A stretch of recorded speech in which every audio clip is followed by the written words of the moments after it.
Vivimos en un mundo en constante cambio que usted merece entender, porque es imposible interpretar la realidad que vivimos sin conocer cada uno de sus colores. Porque muchos son los tonos de la actualidad. Presentamos Matices. Una producción de Noticias Monumental.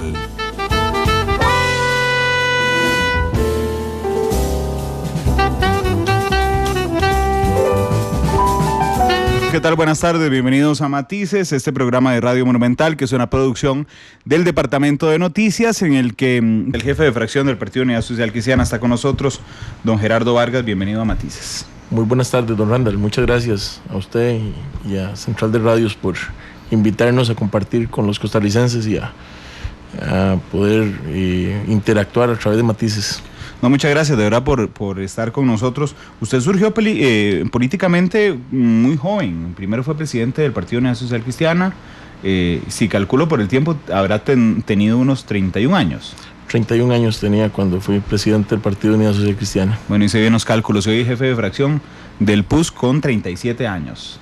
Así es, algunas canas me ha sacado esta convicción de querer aportarle al país. Yo este año me llené de canas, así que debe ser una cosa de los 30, pero no importa. Cuénteme primero, ¿qué le pasó a Humberto Vargas? Ayer hizo una declaración fortísima en Facebook, le llamó derechosos, fascistas, a algunos miembros de su partido, dijo que él no estaba de acuerdo en ninguno de los temas de los impuestos, pero hoy en la mañana resulta que los grandes culpables somos los medios de comunicación que leímos el artículo de Humberto. Dice que fuimos la prensa amarillista los que pusimos en su boca los términos derechosos y fascistas, que lo escribió tan ligeramente ayer en redes sociales. ¿Qué pasó con don Humberto? ¿Será que la fracción de la unidad ya no está en unidad? Don Gerardo, ¿qué pasó? Bueno, yo lo que tengo que decirles es que respeto profundamente a Humberto y respeto profundamente a mis 56 compañeros diputados y a cualquier costarricense que quiera expresar lo que considera en determinado momento. No comparto la posición. Claramente la agenda que le propusimos al país fue una agenda parlamentaria por la responsabilidad. La propusimos y en algún momento, el 1 de mayo, los 8 diputados estuvimos de acuerdo en esa agenda para hacer lo que hicimos. Y pues bueno, don Humberto tiene otra impresión en este momento y pues yo le respeto. Somos parte de un partido democrático, siempre le hemos respetado las posiciones a él y a cualquier miembro del partido. Igualmente pues hay que entenderlo en el marco de la libertad de actuar y de expresarse de cualquier persona, así que no son de recibo ni nos sentimos aludidos, por lo menos yo no me siento aludido. Creo que el planteamiento que se hizo fue un planteamiento responsable, en donde se marca una ruta crítica importante para el país, una ruta lógica, en donde primero viene la contención del gasto y después el combate al fraude, la reactivación económica y posteriormente entrar en el tema de impuestos a valorarse, ¿verdad? Y no como lo estaba planteando el señor presidente de la República, que era un tema de primero impuestos y después todo lo demás. Ahora bien, pero don Gerardo, en ese acuerdo del 1 de mayo don Humberto estaba de acuerdo. Bueno, votamos juntos todos y nos reunimos y lo conversamos y demás, pero como le digo, yo le respeto a Humberto y no comparto su criterio, pero bueno, aquí lo fundamental es entender que no todos pensamos igual y que tenemos que respetarnos, dentro y fuera de la Asamblea Legislativa, dentro y fuera de la fracción parlamentaria. Sin embargo, este artículo que publica en Facebook don Humberto tiene algunas características especiales y por supuesto que no nos vamos a detener en este tema durante toda la entrevista, pero es que pasó ayer y yo dije, de hecho al aire dije, bueno, qué dicha que está Gerardo mañana con nosotros para hablar de este tema. No solo toca el tema de los impuestos, sino se va a la cúpula del partido directamente y ataca al actual secretario general del partido, don Rodolfo Pisa, quien a todas luces es uno de los precandidatos del partido para las elecciones de 2018. Bueno, ellos tendrán sus diferencias y las diferencias también nos toca a nosotros respetarlas y a mí como jefe de fracción pues me toca conversar con todos los sectores del partido y con todas las integrantes de la fracción, así que Lo único que yo podría, como jefe de fracción, manifestarles que mi respeto para el comité ejecutivo, mi respeto también para lo que piense don Humberto y cualquier otro diputado de la fracción parlamentaria. Entiendo que tal vez no es lo más conveniente para un partido político que algún compañero pues opine en términos tan fuertes, pero ya le digo, le respeto sus criterios como siempre los he respetado. En este caso no coincido con él, o sea, me parece que hay una posición diferente de parte de él, pero bueno, lo importante es mantener el respeto entre los compañeros. Don Humberto fue candidato a la presidencia, precandidato a la presidencia del PUSC, ¿verdad? Fue precandidato, correcto. ¿A quién le dio el apoyo? ¿A don Rodolfo o a don Rodolfo Hernández o a don Rodolfo Pisa? No, él fue precandidato fue candidato a la presidencia del partido. ¿Sí? En ese momento sí, es cierto. Conmigo, y bueno, después fuimos candidatos a diputado ambos. En algún momento él fue candidato a la vicepresidencia con don Luis Fismón. Sí. Después, cuando vino a la convención, estuvo con don Rodolfo Hernández, y después, pues, lógicamente, con don Rodolfo Pisa, porque era el candidato y él era candidato a diputado. Que no le quedaba otra.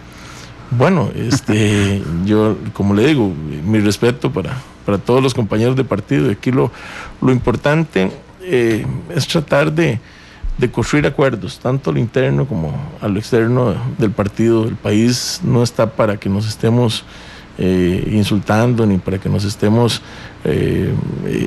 estemos en la cancha pequeña. Yo creo que lo importante aquí es que el país tiene problemas muy serios, muy serios, de seguridad, problemas fiscales, problemas sociales, y son los problemas que nos deben ocupar a los partidos políticos y a todos los que queremos con mucha convicción y patriotismo aportarle a Costa Rica. Bueno, la sonrisa lo delató brevemente, don Gerardo. Bueno, no, la última pregunta de esto, Humberto, es si le ha comunicado oficialmente a alguien de la fracción alguna intención electoral con miras al 2018, porque es claro que no va a estar con don Rodolfo Pisa. No está tan claro, por lo menos para mí, que apoye a don Rafael Ortiz, en caso de que don Rafael efectivamente madure su idea de ser precandidato. ¿Oficialmente le ha comunicado a la fracción alguna idea electoral? No, en realidad no ha habido ninguna comunicación oficial. Incluso todas estas opiniones de él no se pudieron ni siquiera ver ayer en fracción, porque él no nos acompañó el día de ayer. Llegó al plenario un ratito, estuvimos conversando, y pues no entramos en cuáles van a ser sus decisiones políticas electorales. Es el diputado que más falta, si no me falla la memoria. Entiendo que ha tenido algunos problemitas de salud también, entonces me imagino que eso le ha afectado su asistencia. Bueno, en la Unidad Social Cristiana, para un jefe de fracción tan joven, debe ser todo un reto hablar con todos los sectores. Me refiero a dos diputados que han estado en algún momento en desacuerdo con el resto de la fracción. Uno es don Humberto, el otro es don Jorge. Sí, bueno, igualmente, respeto para don Jorge. Don Jorge es una persona madura, es una persona, un diputado con mucha experiencia, es de los diputados que más experiencia tiene, me parece a mí, porque, bueno, de hecho fue compañero de mi papá hace 25 años, y ahora me lo topo yo ahí de compañero, y pues además fue asesor legislativo, fue alcalde. Hay personas que no comparten sus métodos, sin embargo yo sé que don Jorge es una persona buena, que quiere lo mejor para el país y que trata de aportarle, de hecho le aporta bastante a la fracción y al plenario legislativo. Don Gerardo, ¿cómo se fraguó la decisión que tomó la Unidad Social Cristiana el 1 de mayo? ¿Qué era? Vamos a ver, porque uno lo puede ver muy simplista y decir que apoyó el directorio de oposición, pero en realidad no lo apoyó directamente, sino que con los votos sumados, digamos, con los votos en blanco, sumados... Nunca hubo votos en blanco, Randall, es algo que la prensa en algún momento, sí, por favor, sintió, pero no fue así, no hubo votos en blanco. Nosotros en todo momento votamos por nuestros candidatos. ¿Y en la tercera ronda? Votamos por nuestros candidatos. Ah, bueno, pero se anularon. Bueno, pues no fueron en blanco. Seguimos votando en este caso por doña Rocibel Ramos, bueno, para presidente de la Asamblea. Pero el tecnicismo me ayuda a plantearle la pregunta, que es que ustedes, votando por sus candidatos, indirectamente apoyaron a el directorio opositor. pero no hay un compromiso de voto directo. Hay una diferencia entre votar por don Antonio Álvarez y anular el voto para que se sumen a don Antonio. Aquí hay que hacer un poquito de historia. Yo empezaría diciendo que el 1 de mayo de esta camada legislativa de este gobierno, nosotros tomamos una decisión que fue apoyar al partido de gobierno y votamos por un presidente legislativo. Hicimos una alianza con el partido de gobierno para que fuera don Henry Mora presidente del Congreso, con toda la madurez del caso. Yo creo que aquí los costarricenses tenemos que entender que muchas veces se sataniza la negociación y se sataniza el llegar a acuerdos y se ve como algo malo, como algo oscuro. Yo creo que no, yo creo que la vida en general, no solo la política, está en llegar a acuerdos. Y los acuerdos no son malos, ¿verdad? Los acuerdos, si son transparentes, tienen o deberían tender a aportarle, en este caso, al país. Todo en la vida es una negociación. Usted negocia con sus hijos, con su pareja, negocia con sus amigos, negocia también en un parlamento, es lo más normal, y máximo en un parlamento con 9 fracciones legislativas, en un parlamento en donde quien tiene más diputados tiene 18 y no le alcanza para construir absolutamente nada. Así que la forma es negociando y llegando a acuerdos. Llegamos a un acuerdo el 1 de mayo del 2014, en donde apoyábamos al partido de gobierno, respaldado por 1.300.000 votos. Quisimos creer en el cambio, suscribimos una agenda que muy poco se cumplió en realidad, y de hecho la decepción nuestra fue con el paso de los meses cuando nos dimos cuenta que habían pactado, el partido de gobierno había pactado algo con nosotros y había pactado exactamente todo lo contrario con el Frente Amplio. En este caso era con relación al levantamiento del veto del Código Procesal Laboral. Recordemos que nosotros lo que pedíamos era que nos dieran tiempo hasta el 30 de abril del 2015 para llegar a un acuerdo y no levantar el veto antes de ese acuerdo. Y resulta que el presidente y el partido de gobierno habían pactado todo lo contrario con el Frente Amplio. Eso nos decidió. ¿El presidente?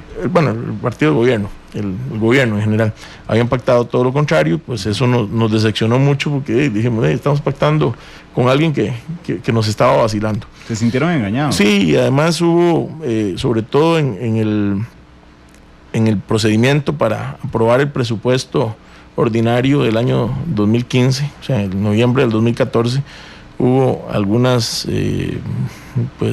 manejos que no nos gustaron, que no nos parecieron y nos decepcionaron muchísimo del trabajo que estaba haciendo desde el directorio del Partido de Acción Ciudadana. Por eso, para mayo del 2015 no tuvimos ningún reparo en coincidir con la oposición.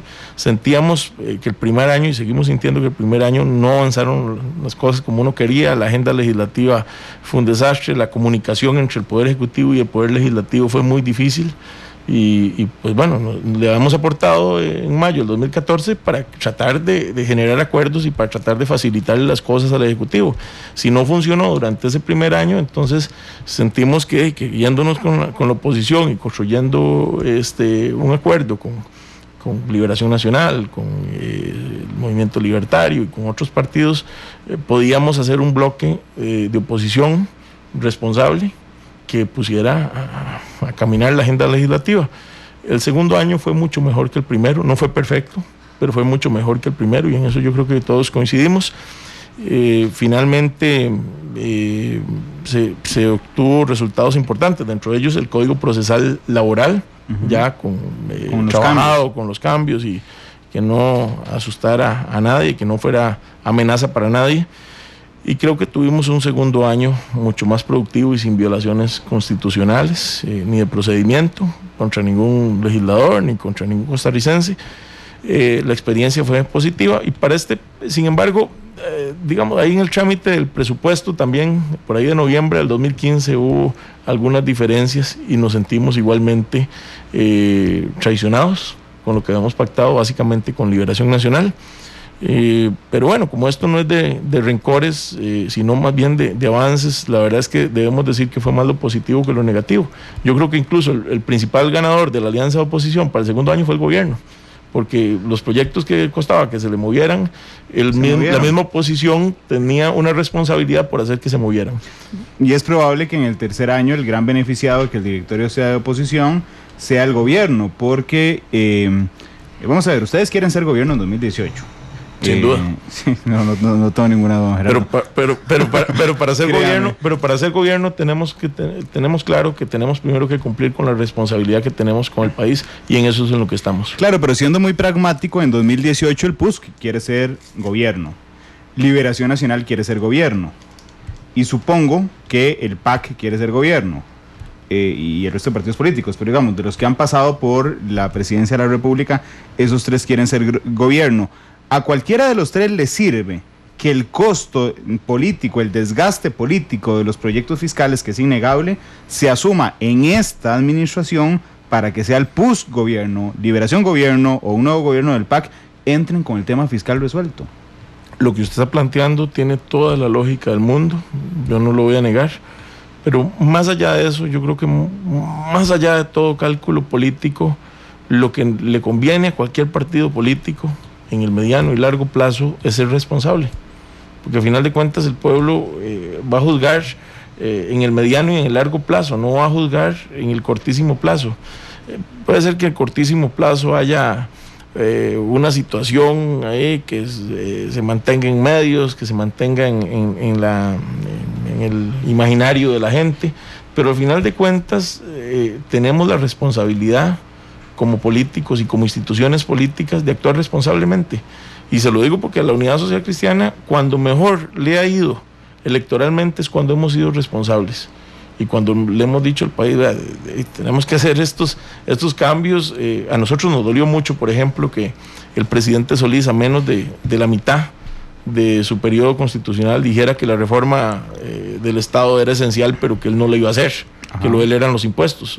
Eso nos pareció poco serio, honestamente, pero bueno, lo importante es que a través del diálogo hemos logrado plantearle una agenda seria a los costarricenses, una agenda responsable, y en eso es que estamos concentrados, y esperamos que el gobierno también entienda la gran responsabilidad histórica que tiene y la gran oportunidad que tiene en este momento. El gobierno tiene una oportunidad de ordenar la casa, de hacer alguna reforma al Estado, tal vez no toda la que se requiere, pero alguna reforma al Estado, y de darle a este país una transformación que se viene posponiendo durante mucho tiempo.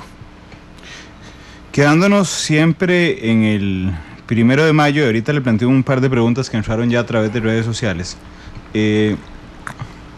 y al propio haciendo gala de la simpleza de esta pregunta: ¿por qué en tercera ronda votaron por su candidato y no por don Antonio Álvarez, cuando en la práctica sabían que le estaban sumando los votos? Bueno, es que, vamos a ver, mucho se dijo, queríamos que las cosas, que algunas cosas quedaran evidenciadas.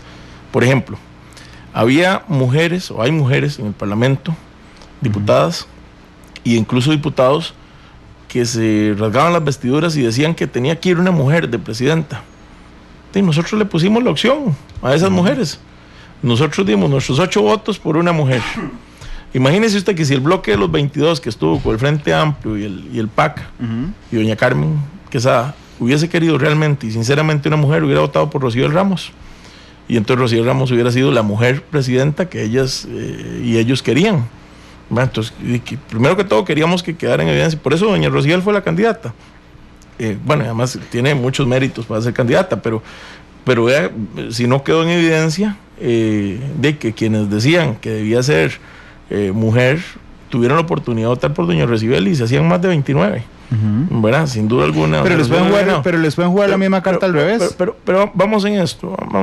Además, perfectamente pudo al final fue Liberación quien se vio beneficiado, porque logró tener más de los votos que tenía el Frente Amplio y el PAC.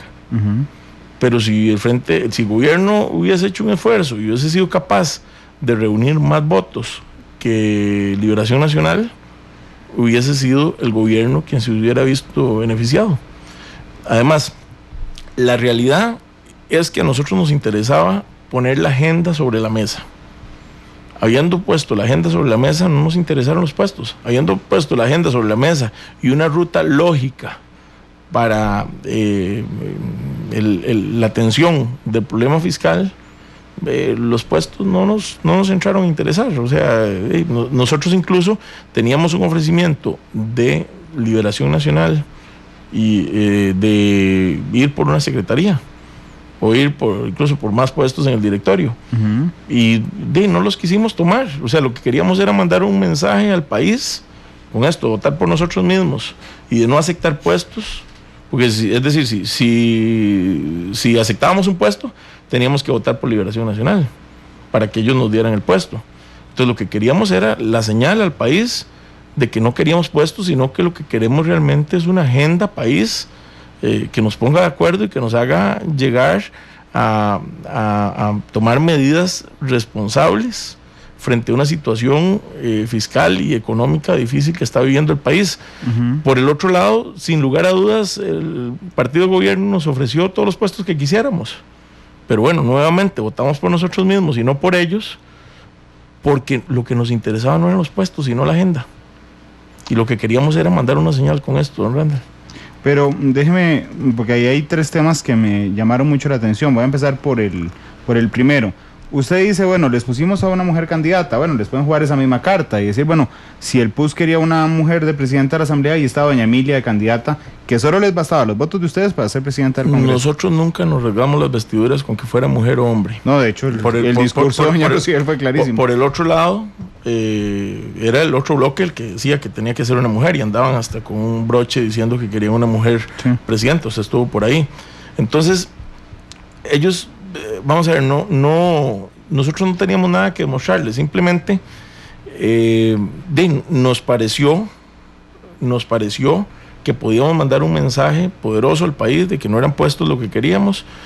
Ahora, si el PAC hubiese querido nuestros votos, el partido de gobierno, 8 días antes tuvieron nuestra agenda. Nosotros lo que les dijimos es, bueno, pongámonos de acuerdo en esta agenda.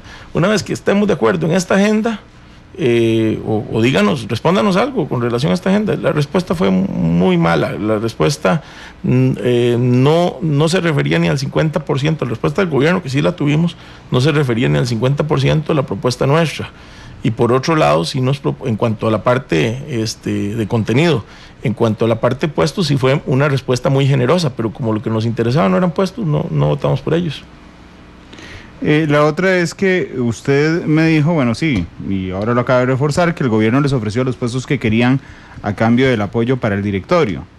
Esta lógica que yo le planteé hace un instante, de que al gobierno le sirve que sea un directorio de oposición quien maneje la Asamblea Legislativa en el tercer año y se impulsen los proyectos fiscales, ¿siente usted, según su percepción, que no está nada claro para la administración Solís? Bueno, yo creo que ellos sí lo han entendido. Yo creo que ellos sí han entendido de que el segundo año les fue mejor con un directorio de oposición que el primer año con un directorio propio. Y usted lo ve en cantidad de proyectos, usted lo ve en que mejoró la relación con el Poder Ejecutivo, entre el Legislativo y el Ejecutivo. Sin duda alguna mejoró. No es perfecta, ni tan siquiera es buena, pero es mejor que el primer año. Y yo espero que este tercer año sea mejor. Y lo digo sinceramente, se lo manifesté al presidente de la República. Yo tengo el mayor deseo que este tercer año sea un año muy bueno, no solo para la Asamblea Legislativa, sino para todo el país. Don Gerardo, ¿y la diferencia no fue el cambio de ministro de la Presidencia? Pues la diferencia a mí me parece que fue el cambio en el directorio de la Asamblea Legislativa. Don Henry Mora por don Rafael Ortiz. Sí, vamos a ver, con don Sergio, en lo personal tengo una excelente relación, pero Sergio ha estado sustraído, alejado totalmente de la Asamblea Legislativa. Es poca la relación que hay con don Sergio, es más la relación a través del viceministro, don Luis Paulino Mora, y eso tengo que decirlo. Don Luis Paulino sí ha sido un viceministro muy laborioso, pasa metido en la Asamblea Legislativa. ¿Lo llama por teléfono? Me llama por teléfono, sí. Es muy observador usted. Sí, es una persona que hay una comunicación constante. Yo creo que él ha ayudado muchísimo. Ajá. Y también el directorio de oposición ha ayudado a acercar posiciones. Sí, ¿Cómo le fue en la reunión? Yo me enteré hasta el día siguiente porque el presidente lo dijo que se había reunido con la fracción del PUSC y eso nos pasó a todos los de la prensa, no estaba agendada esa reunión. ¿Cómo le fue en esa reunión con el presidente? Bueno, eso fue algo que surgió, ¿verdad? El presidente me había llamado que quería, para felicitarme por el tema de la jefatura y que quería sostener una reunión con nosotros. Yo le dije que en el momento que él dijera, que yo no tenía ningún reparo para ir a reunirme con el presidente de la República, porque creo que tenemos que tener claro que esto no se trata de equipos como en el fútbol. Aquí estamos todos en un mismo equipo, y aunque hemos tenido posiciones electorales diferentes o posiciones incluso políticas diferentes, tenemos que tratar de que el diálogo y la comunicación sea constante, y para mí la generación de acuerdos es fundamental. Él nos manifestó el interés de reunirse. De inmediato le dijimos, bueno, en el momento que usted tenga fecha, el propio día, si tenemos que cancelar lo que tengamos que cancelar, en con tal de mantener esta comunicación sincera, lo vamos a hacer. Él nos habló, y nosotros fuimos de inmediato, su jefe y yo, don William Alvarado y yo, fuimos a reunirnos. Creímos que el presidente, que el Casa Presidencial iba a comunicarlo, ¿verdad? Entonces nosotros en realidad no lo comunicamos porque era una invitación de él. Claro, sí. Y lo comunicó al día siguiente él. Y bueno, nosotros lo que hicimos fue que, para tratar de que fuera transparente, en el momento, en la noche, de inmediato lo posteamos en nuestras redes sociales.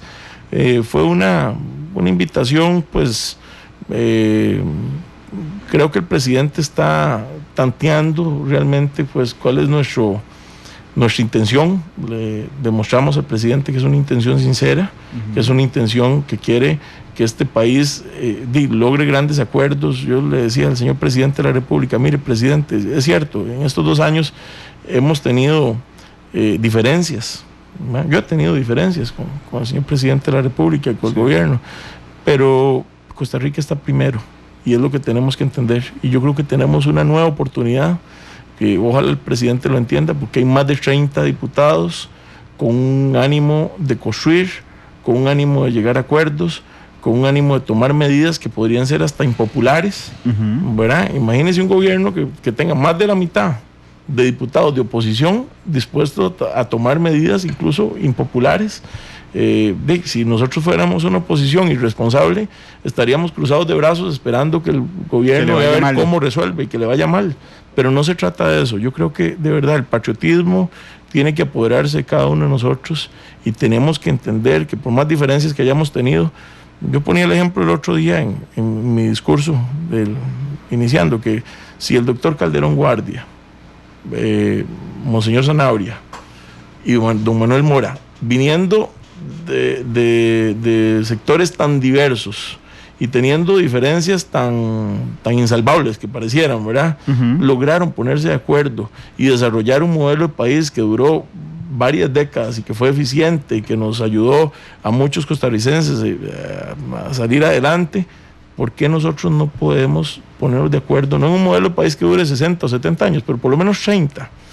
Aquí el tema es que yo a lo sumo he oído iniciativas de 4 y 5 años, sí, ¿verdad? Pero por Dios, o sea, si en la década de los 40, con menos recursos y con más diferencias, lograron ponerse de acuerdo para 60 y 70 años, porque ahora nosotros no podemos ponernos de acuerdo. Yo le escuché esa frase en el discurso Así es. de apertura de este año legislativo. Y me llamó mucho la atención porque efectivamente desdeñamos nosotros la historia nacional, ¿verdad? Y entonces en la escuela aprendemos en cívica que hubo un acuerdo entre Rafael Ángel Calderón Guardia, que es el doctor, otra vez que he dicho. Doctor Calderón Guardia. Sí, es que un momento ahí nublado del partido donde el doctor era otra persona, pero no, el doctor es Calderón Guardia, Monseñor Sanabria y Manuel Mora, ¿verdad? El líder del Partido Comunista. Entonces nos aprendemos eso, punto. Pero en realidad no entramos atrás a pensar que el Partido Comunista, digamos, desdeñaba todas las religiones. El Partido Unidad Social Cristiana era un partido meramente cristiano y la Iglesia Católica se alió también con los comunistas. Entonces, y así lograron un avance social vital. En el mundo entero, el comunismo consideraba a las religiones como un mito que debía ser destruido. Y lograron ponerse de acuerdo. Y es más, esos 3 líderes logran ponerse de acuerdo porque hay un proyecto país, hay una idea más poderosa de una Costa Rica justa, solidaria, equitativa, donde se respeten los derechos laborales, y logran ponerse de acuerdo. Y lo más increíble es que después viene la revolución y don Pepe, siendo una de las partes en esto y la parte ganadora, respeta el acuerdo de esos 3 grandes líderes y pasa a ser ese cuarto gran líder que todos reconocemos, ¿verdad? Por el respeto que tuvo y por formar otras instituciones junto con la fundación de la Segunda República. Pero a ver, es que hay que ponerse a pensar lo que eso significa, ¿verdad? Don Pepe termina firmando la paz con Calufa, ¿verdad? Entonces la madurez y el patriotismo de estos señores tienen que inspirarnos, aunque sea un poquito. Sí, por eso Cartago es tan grande, porque se pusieron de acuerdo en Ochomogo. Usted leyó la carta del presidente. Sí, señor. ¿Qué le pareció? Bueno, yo creo que el presidente sigue sin leer las verdaderas intenciones nuestras, que son intenciones sinceras, y sin entender que lo que estamos demarcando aquí es una ruta crítica, es una agenda lógica, en donde, a ver, si yo tengo una casa muy bonita, con muebles muy finos, y tengo goteras al techo, yo lo primero que tengo que hacer es tapar las goteras, para que no se me mojen los muebles y se me deterioren. Pero si yo opto por cambiar los muebles sin tapar las goteras, los nuevos muebles se me van a volver a echar a perder. Aquí es lo mismo. No podemos concentrarnos en impuestos como ha querido el presidente hasta que no tapemos las goteras. Es decir, aquí no podemos entrar con una agenda que, aunque parezca la más fácil, ¿verdad?, que es aumentar los impuestos, pareciera la más sencilla, pero no es la más sostenible. No queremos que dentro de 18 meses estemos en la misma situación. No queremos que dentro de 24 meses el Partido de Unidad Social Cristiana tenga que enfrentar desde el gobierno en ese momento nuevamente los problemas del déficit. O sea, realmente queremos, o el Partido de Unidad, o quien venga. Ahora yo creo que va a ser el Partido de Unidad, pero independientemente de quien sea, Costa Rica es una, y tenemos que ser lo suficientemente responsables y razonables para entender que urge un acuerdo, y ese acuerdo va más allá de simple y sencillamente establecer impuestos y punto. El presidente el 1 de mayo insistió en el tema de impuestos. Hoy en la nota que nos envía, o anoche creo que fue que la envió, él sigue insistiendo en el tema de impuestos, y yo creo que hay que insistirle al presidente que antes de impuestos tiene que haber un esfuerzo por combatir el fraude fiscal, que estamos a punto de ponernos de acuerdo.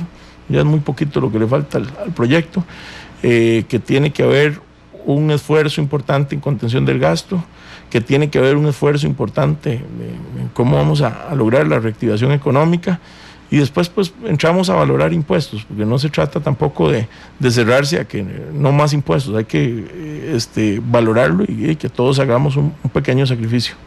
De hecho, el Estado de la Nación hace un par de años había determinado que el déficit fiscal, aunque se cobrara el 100% de lo actual, no era suficiente con un recorte del gasto ni con un buen cobro. Había que crear nuevos impuestos. Bueno, yo creo que tienen que haber medidas complementarias que estamos dispuestos a valorar. Hay gente que habla de un déficit de más del 8%. En aquel momento usted recordará que el ministro Mayales no había querido publicar el estudio ese que decía que el déficit era, la proyección. La proyección de la defraudación era de más del 8%. Hay quienes dicen, bueno, con solo ese 8% que se combata es suficiente, y es que ahí está metido evasión e ilusión. Claro. Y el estudio me parece que está sobredimensionado, ¿verdad? O sea, además cuando uno calcula el 8% de lo menos cobrado, no es lo mismo, porque está dejando por fuera el gasto, digamos. Entonces no es el mismo 8% que el déficit fiscal que enfrentamos en relación al PIB. Queda claro que todos tenemos que socarnos la faja y que tenemos que hacer sacrificios todos los sectores. Sí. Y no es simplemente con más impuestos como lo ha pretendido el presidente. Yo creo que haría mal la Asamblea Legislativa si se brinca todos los pasos de esta agenda lógica y entra directamente en impuestos. Bueno, pero el presidente pareciera insistir así en la carta. Bueno, casualmente es lo que no nos parece correcto del planteamiento del presidente. Yo creo que si el presidente revisa con atención la nota que nosotros le enviamos, le dijimos, bueno, estamos dispuestos a valorar impuestos, sí señor, estamos dispuestos, pero antes hay que entrar con contención del gasto, con reactivación económica, con mejorar los instrumentos para que el Estado cobre mejor. O sea, yo creo que aquí negarse a valorar alguna de las posibilidades para llegar a buen puerto en esa ruta, flaco favor le hacemos al país. El presidente interpretó además que estaba dispuesta la oposición, don Gerardo, a impulsar impuestos por la vía rápida. ¿Es eso correcto? Aunque fuera después de el tema del recorte del gasto. Bueno, es que el presidente le da vuelta la nota que nosotros enviamos. Nosotros le decimos, señor presidente, estamos dispuestos con el tema de contención del gasto, dándole vía rápida, obviamente respetando los derechos de todas las personas y demás, proyectos de reactivación económica, el tema de regla fiscal, ¿verdad? Y antes de que esto no se vea, nuestra gente incluye que no va a haber vía rápida a impuestos antes de que todo esto no se vea, pero tampoco dice que una vez que esto se vea va a haber vía rápida. El compromiso de la alianza es que no va a haber vía rápida en impuestos hasta que no se vea todo lo anterior. Ok, pero no descartan la vía rápida. No se descarta, pero tampoco se compromete. Y el presidente lo ve como que hay un compromiso a darle vía rápida a los impuestos, y eso tampoco es cierto. Dicen, es una cuestión de interpretación. Sí, porque dicen en Twitter, y este comentario cae muy bien en ese momento, dice, parece que aunque se conversan y se mandan cartas, no se están comunicando. Bueno, sí, pareciera que es que usted puede llevar a alguien a tomar agua. Es decir, usted puede llevar a alguien a la fuente de agua, pero no puede obligarlo a beber. Nosotros hemos intentado que el presidente entienda nuestras buenas intenciones, que el presidente entienda que es lógico lo que le estamos planteando y que tampoco es que queremos zafarle la tabla y aprobar todo lo demás, y que cuando lleguemos a la hora del tema de los impuestos no lo vamos a valorar y simplemente nos vamos a declarar enemigos de esa agenda. No, esa no es la idea. O sea, nosotros tenemos claro que si son necesarios, pues habrá que valorarlos, pero no queremos valorarlos, y en esto hemos sido absolutamente claros, y tiene razón el amigo o la amiga que escribe eso. El PUAS tiene razón en cuanto a que ha costado la comunicación, pero bueno, hemos hecho un esfuerzo para que mejore la comunicación. Adolfo dice, ese comentario está sesgado. Después de ganar Liberación Nacional en la guerra civil, proscribió el Partido Comunista y Carmen Lira murió en el exilio. Bueno, sí, las dos cosas pasaron. Es un tema de interpretación también. Dice Carlos Espinosa que lo están haciendo bien en el PUSC, pero me parece que el partido debe poner en cintura a Humberto Vargas. Bueno, lo que pasa es que le metió un ruido innecesario a Humberto. Yo sigo diciéndole que respeto la posición de todos los compañeros, y respeto también la posición de la persona que escribe. Nosotros vamos a seguir tratando de hacer las cosas bien, y vamos a hacer nuestro esfuerzo para seguir construyendo mayorías, para construir acuerdos.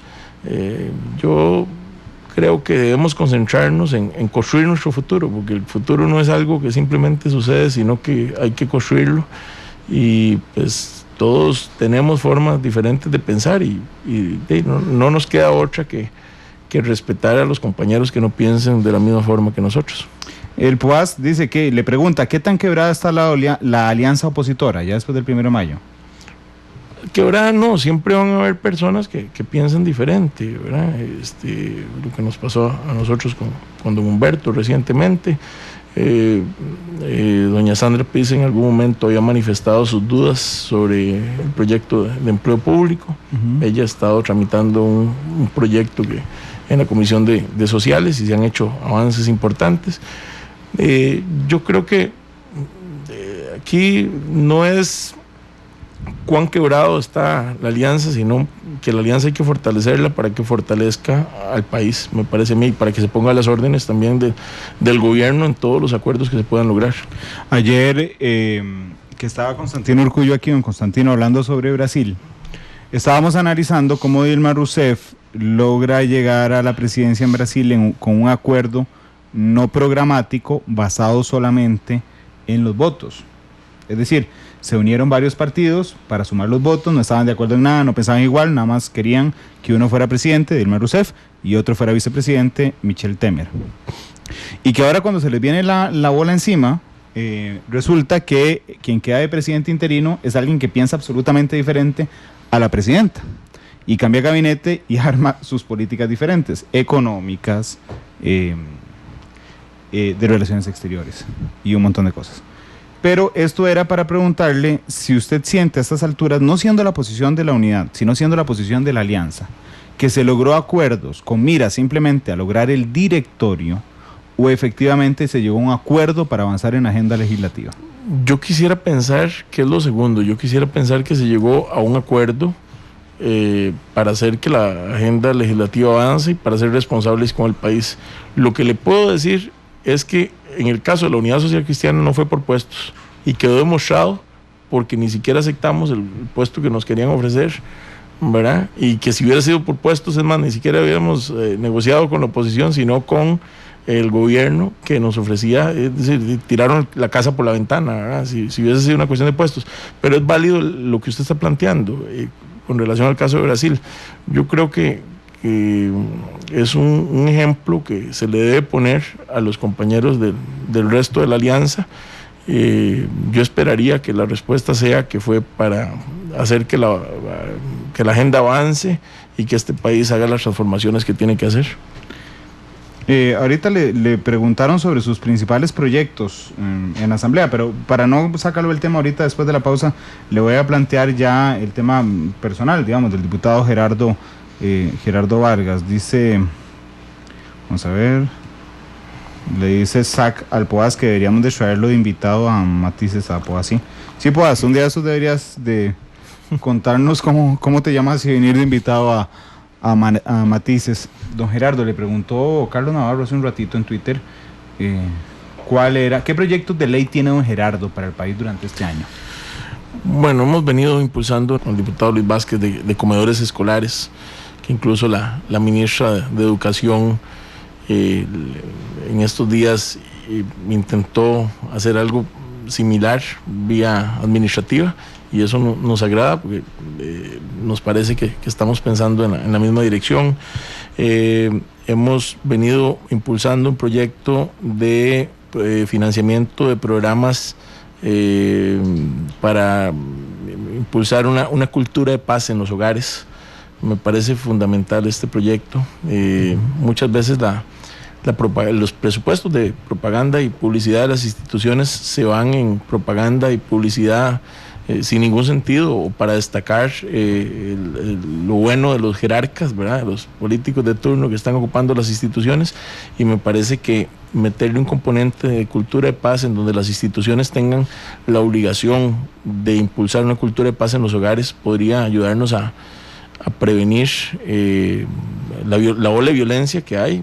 Yo vengo insistiendo que este país que le declaró la paz al mundo, que abolió el ejército, que le declaró que abolió la pena de muerte, que abolió el ejército, que le declaró la paz a la naturaleza, que pacificó Centroamérica, tiene una guerra en los hogares, y esa guerra se refleja en las calles con las olas de violencia que hay.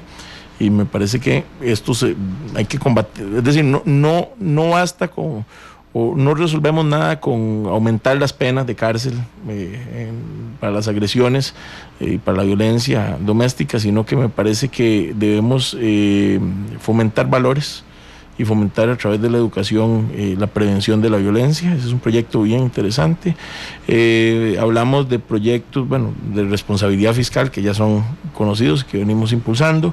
En jurídicos, por ahí estamos impulsando algunos proyectos para hacer una reforma procesal contencioso administrativa. Uh-huh. Ahora que ya logramos la reforma procesal laboral y que la reforma procesal civil, Hace unos años se creó un código de contencioso administrativo, de procesal contencioso administrativo, que creó unas expectativas enormes a las personas que tienen juicios contra el Estado.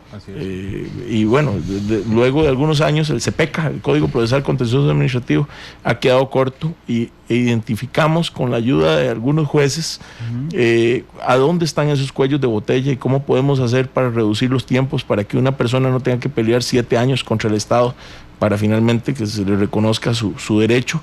Y nos dimos cuenta que, por ejemplo, cerca del 50% de los procesos que se conocen en el contencioso administrativo son amparos de legalidad, que perfectamente podrían tramitarse mediante una vía abreviada, ¿verdad? Y descongestionaríamos los juicios de los costarricenses, los juicios normales.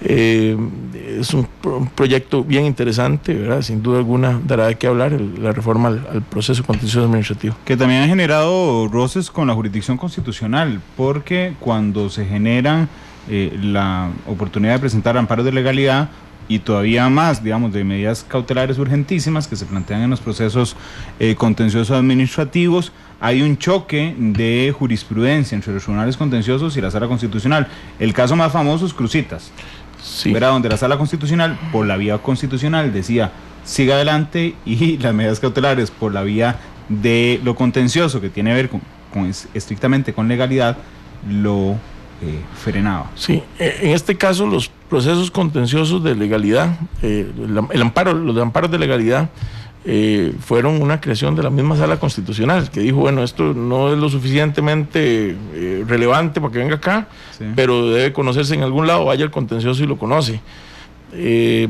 Fíjese que no hay ningún código en este momento, no hay ninguna ley que regule la figura del amparo de legalidad. Fue una creación de la jurisprudencia y ninguna norma lo ha regulado.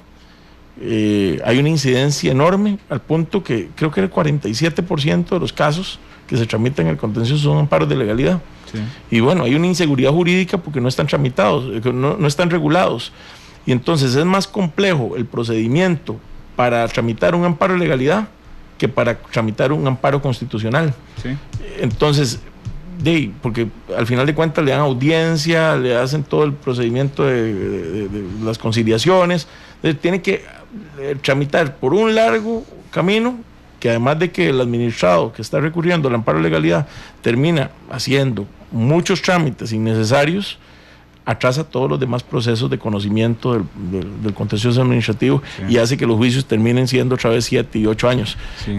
Con esta reforma, que es una reforma muy pequeñita para conocer los amparos de legalidad mediante un proceso abreviado, y para conocer mediante otro proceso también sumarísimo las, digámoslo así, no me gusta el término, pero nimiedades jurídicas, que son asuntos que tal vez no son del interés público, no son del interés de todos los costarricenses, sino que a Randall le interesa algo que solo a Randall le interesa, ¿verdad? Es una pelea que tiene con el Estado y es muy pequeñita por su trascendencia, pero Randall quiere seguir ahí peleando, y bueno, resulta que esto termina tramitándose en un proceso ordinario que atrasa a todos los demás ordinarios, ¿verdad? Entonces por ahí va una de las reformas que estamos planteando. ¿Le tocó por bendición o por lo contrario, no sé, usted depende por dónde lo verá, ser el jefe de fracción en año electoral? Bueno, el año electoral es el que sigue, pero este es en el que se definen un montón de cosas. Preelectoral. Sí, es preelectoral intenso. Por bendición, yo siempre las cosas, sí, no las veo por bendición. Dios sabrá por qué me las manda. Pero bueno, tendrá que ser usted el jefe de fracción, que sea ese vaso comunicante con el partido cuando empiezan a registrarse las precandidaturas presidenciales. Bueno, así es una gran responsabilidad.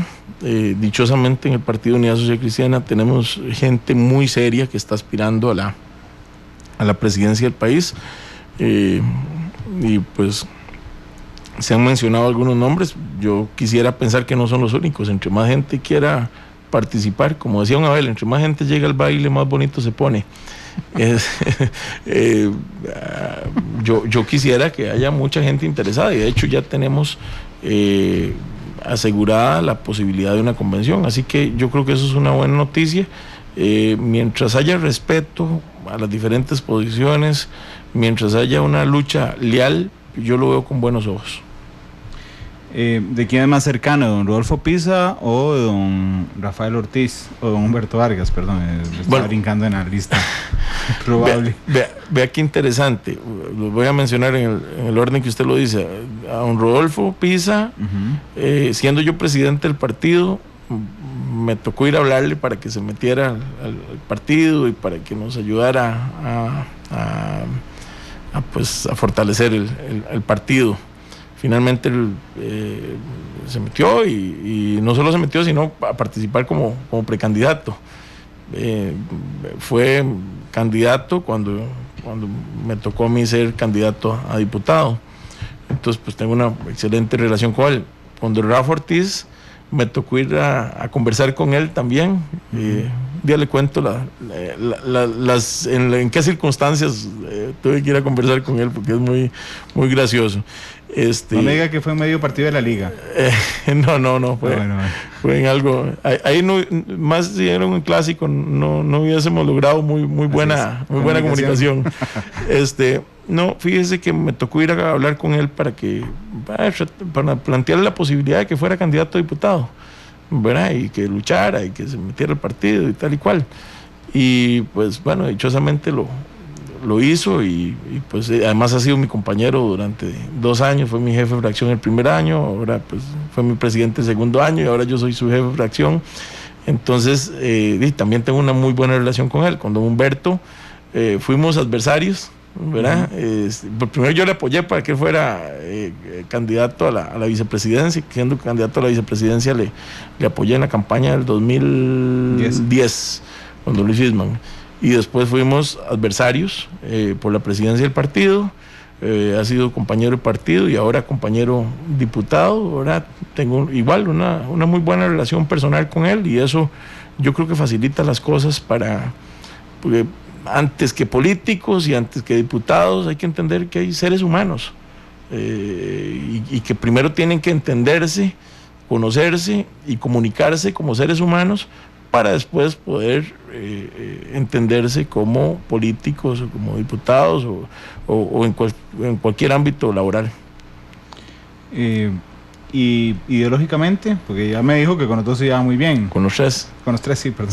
Sí, todo Humberto de último. Sí, con los tres se llevaba muy bien, pero ideológicamente, ¿con quién está más cerca? Yo creo que los tres son social cristianos, cada uno tiene su Don Humberto su dice orientación. que Don Rodolfo es libertario. Bueno, yo le respeto a Humberto. Yo creo que él tiene derecho a valorar a los demás. Igual otros compañeros tendrán derecho a valorarlo a él. Desde mi punto de vista, de mi valoración, los tres son social cristianos, entendiendo el social cristianismo como una ideología de centro, una ideología equilibrada, en donde creemos en la libertad del individuo y la posibilidad del individuo a realizarse, ¿verdad? Pero también creemos que hay individuos que ocupan la intervención del Estado desde el punto de vista de la solidaridad.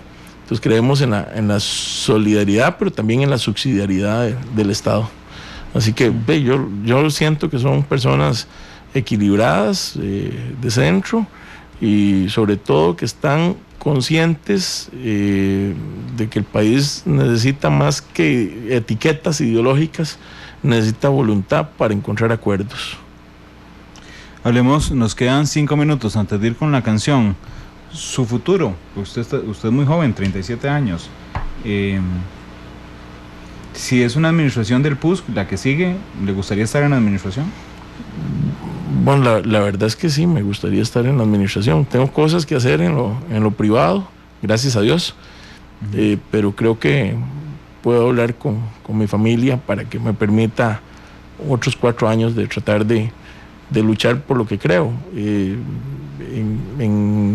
En esto de la política, usted sabe, don Randall, porque conoce muchísima gente y porque por acá, por estos micrófonos, ha pasado cualquier cantidad de costarricenses, uno se mete para tratar de realizar los sueños que tiene y de aportarle al país desde el punto de vista de sus convicciones.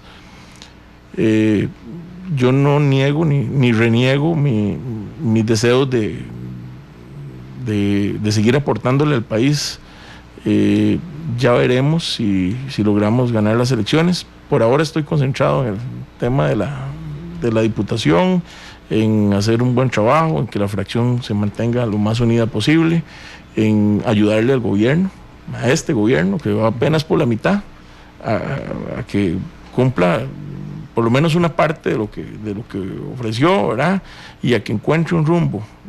Yo creo que no nos debemos distraer por lo que viene, ya vendrá, el país juzgará, pues cuál es el equipo más preparado, pero en este momento, si no queremos caer en la irresponsabilidad de estar pensando a partir del 2018, yo creo que tenemos que pensar en este momento en construir el país que vamos a recibir en el 2018, y eso es un ejercicio absolutamente de responsabilidad. Como le digo, por supuesto que sí me gustaría ser parte de un gobierno. Yo hubiese querido ser diputado de gobierno y he intentado acercarme al gobierno para responsablemente aportarle desde la oposición.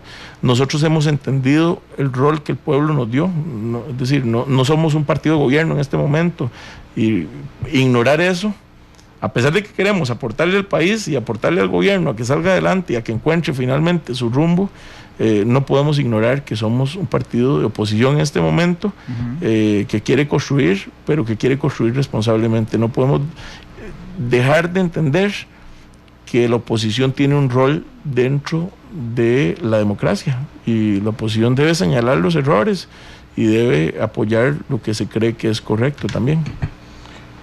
¿Le gustaría ser alguna vez presidente de la República, Gerardo? Bueno, en este momento quiero ser un diputado responsable que termine los 2 años que le quedan de su función, y estoy concentrado en eso ya. Pero yo me imagino que a todos los políticos, digo, lo podríamos poner en una escala y yo preguntarle si usted quería ser alguna vez secretario general de la ONU, que seguramente todos los políticos querrán, de ahí para abajo secretario general de la OEA, y de ahí para abajo presidente de la República. Son nuestras máximas aspiraciones de un político.